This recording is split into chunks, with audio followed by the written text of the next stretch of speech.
Halo, perkenalkan saya Romanus Benenubun, salah satu mahasiswa Universitas Cendrawasih Jayapura Papua, Fakultas Ilmu Sosial dan Ilmu Politik, Program Studi Ilmu Pemerintahan Angkatan 2022.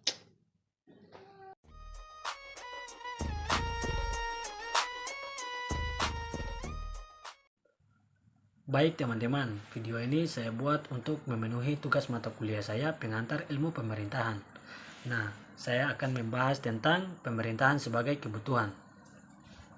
Konon, ketika masyarakat manusia belum mengenal pemerintahan, mereka hidup dalam komunitas-komunitas kecil yang bersifatnya otonom, self-sustain yang artinya mandiri. Mereka tidak mau hidup tergantung atau butuh bantuan dari orang lain. Dan manusia-manusia itu hidup berpindah-pindah, mereka tidak menetap di salah satu tempat, tapi berpindah-pindah dari salah satu tempat ke tempat yang lain. Dan juga mereka selalu mempertahankan diri mereka, menjaga kekompakan mereka dari serangan-serangan komunitas atau kelompok-kelompok yang lain, seperti perampasan barang, pengambilan hak wilayah, pemerkosaan, sekaligus melakukan pembunuhan. Dan di mana kelompok yang kuat, mereka bisa dapat melakukan apa saja terhadap kelompok yang lemah, sesuka keinginan dan hati mereka. Dan itu juga sudah menjadi pengalaman hidup mereka sehari-hari.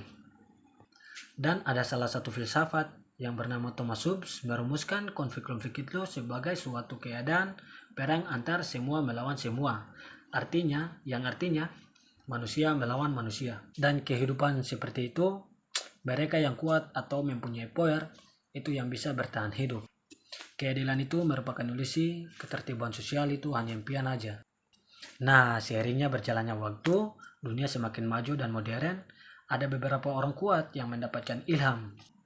Mereka bertemu, membuat sebuah kesepakatan tentang bagaimana kehidupan manusia itu bisa dapat diatur.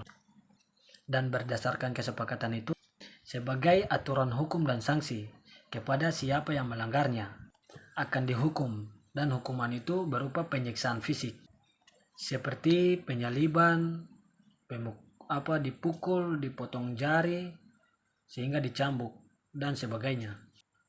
Dan perkembangan lebih lanjut, peradaan manusia semakin maju, maka timbullah pemerintahan. Dan dicipta institusi yang lebih berkiprah kepada upaya koreksi dan rehabilitasi penjara. Nah, itu kegunaan pemerintahan teman-teman. Mungkin dalam kehidupan tong sekarang ini, ada yang bilang pemerintahan itu tidak terlalu penting. Nah, umpama saja ini saya ambil contoh, di sebuah kota yang kendaraan itu sangat padat, dan di perempatan tidak ada lampu lalu lintas. Bayangkan kendaraan-kendaraan di situ bagaimana.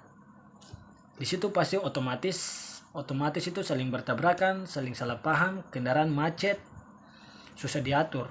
Jadi teman-teman pasti ada yang tahu kegunaan lampu lalu lintas untuk apa. Nah, itu pemerintahan seperti itu. Jadi dalam sebuah negara itu sangat membutuhkan pemerintahan untuk mengatur masyarakat mereka, teman-teman. Nah, mungkin sampai di sini saja. Mungkin ada yang salah dan kurang, minta maaf karena saya juga baru belajar, teman-teman. Jadi terima kasih sebuang-buang waktu nonton sebuah video. Tuhan Yesus selalu memberkati. Amin. Esta va para mi gente, la que siempre está presente. Yo vengo de abajo donde puro delincuente. Me gusta festejar con los que ando en el ambiente. Súbale esa madre pa' que se prendan.